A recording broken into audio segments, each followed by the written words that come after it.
And those are the numbers you can get in touch with us as well. If you're short of motivation in getting yourself fit, then the lady who's going to inspire you is sitting in front of me, and I need every little ounce of her inspiration. Nikki Jarvis, thanks very much indeed for joining us. No problem. Happy New Year. A very happy New Year. This is the time of year, I would say, you're very busy. Yes. Absolutely right. Lots of people have decided this is it. I'm going to get fit. Again, every January, yes. This is it. This is the year I'm going to do it. No, you're right. January's a brilliant month.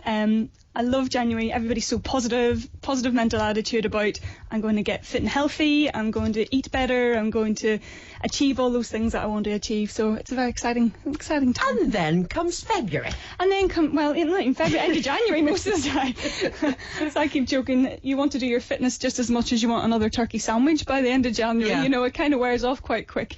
So it is hard. It is hard for a lot of people, but it is doable. It's very achievable if you set the goals that you want to do, and it's finding ways around helping you do that. I find motivation is my biggest problem. If I have got a project or I'm aiming at something, I'm fine.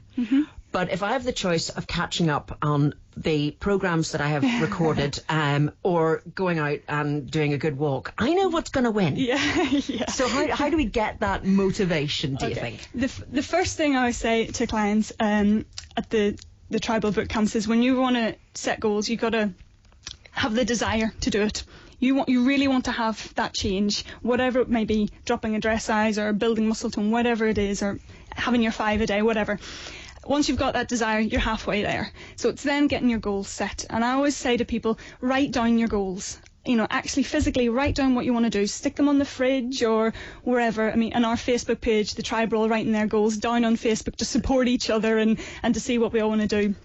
And then it's really simple, as in making ways to make it more achievable for yourself. If you know you struggle to go out like yourself in the rain at 7 o'clock at night to walk the dog or whatever, phone a friend and say, right, we're going to do this 3 times a week, and we're not going to let each other decide to stay at home and watch EastEnders instead. We're going to go and do it. And find something is most important, I think, is find something that you actually enjoy to do. If you set yourself a goal to go to the gym or to go swimming and you hate the gym and you hate swimming, you're just not going to do it. So whether it be a bike ride with your kids or a walk on the beach or come and do a tribal boot camp, whatever it is, if you find something that you enjoy doing, you're much more likely to stick at it. Because let's not knock gyms. Gyms are absolutely superb. I go to the gym, yes. and everybody, I mean, the classes that they have, and I always find it very strange whenever people would get in touch and say, or phone up and say, I'm going to the gym, do you want to come with me? I'm going, no. Because when I go to the gym, you're on your piece of machinery and you're working out. Yes. And if you've got a friend there nattering away, it doesn't quite work as well, does it? It's likewise swimming. How can you talk and swim? Yeah. Yes, the gyms definitely have their place. Like any form of exercise has its place. If there was one way, we'd all be doing the same thing. So it's finding what works for you. The tribal boot camps are very much a group exercise program, which is female only, so it's all about the social side as well for females to get fit and healthy and support each other, and we have a laugh. But a lot of them do complement that by going to the gym to do their own individual training. And then there's the other side of it, that people come because they hate the gym or they hate swimming or they've never done exercise because they just don't enjoy it. So the boot camps are a bit more of a fun way, a social way to get into fitness. But even the word boot camp, though, yes, that's the sort of thing we've seen, and we've got The Biggest Loser coming back on UTV soon, and we see the boot camps, and it's somebody screaming and yelling at you, and you go, I don't want to be screamed and yelled at, I can stay at home for that. Yes. By a husband or children. Yes. Tribal boot camps are definitely not the military style boot camps. You'll not find any of that shouting or screaming, maybe occasionally in a fun way.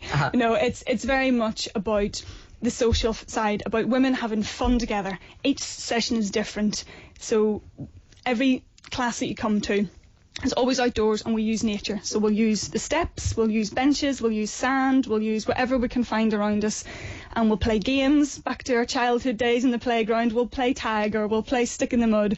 You know, we swap it around all the time to keep it fresh and interesting, and it is very much about fun. So it's definitely not drop and give me 20. We have little competitions in teams, and then sometimes we go for a coffee afterwards, or we have a night out together at Christmas, or whatever. It's very sociable, so nothing to be scared of. Absolutely. And we were talking earlier, it is one of my favourite, I think it was Billy Connolly coined the phrase, there's no such thing as bad weather, just the wrong clothes. Exactly my motto. There is no such thing as bad weather, just bad clothing. So it's rain or shine, it's boot camp time. We're there all year round, outdoors. There's the two types of boot camps. There's ladies only boot camp, which is the babes boot camp. And we have Pramtastic boot camp, which is a postnatal exercise session. So mums can come along with their babies in the pushchair, get some exercise, which is really important postnatally to get the correct exercise. I'm actually specially qualified in postnatal fitness, so they get a tailored exercise programme to suit their level of postnatal. Their postnatal level, along with any medical problems that they've had during birth, etc., etc. So both of those are there all year round.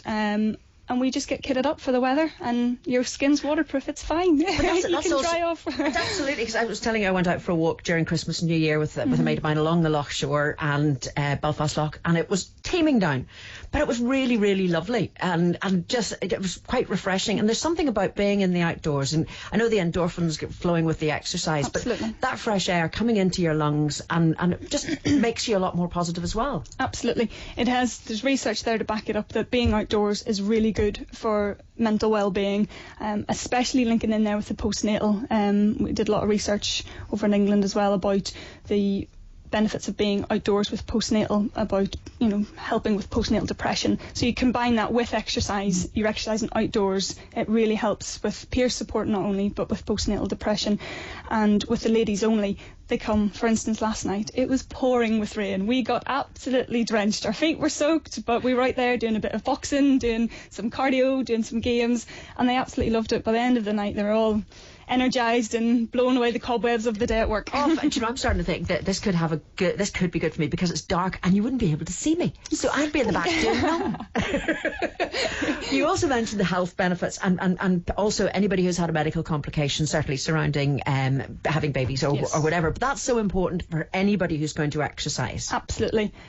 All exercises within any of the sessions can all be adapted to suit anybody's needs. So if you have any knee injuries or back injuries, or if you've had blood pressure, or if you have had a baby or cesarean, whatever it is, we always have a chat with you beforehand, and we always get sort of a baseline of where your fitness level is at and what your medical background's like, and also what you like to do and what you don't like to do. If there's something you absolutely hate doing, I'll not make you do it. Exercise. You have to. Well, we don't call it exercise, we call it fun. Okay, right. I'm liking this. Yes, it's all in the. I guess they say, wasn't it the fun run and fun day and all that sort of stuff. If you enjoy it, the time flies. There's so many people. Is that it? Is that it done? An hour already? Because if you're having fun, you're enjoying it, you don't realise.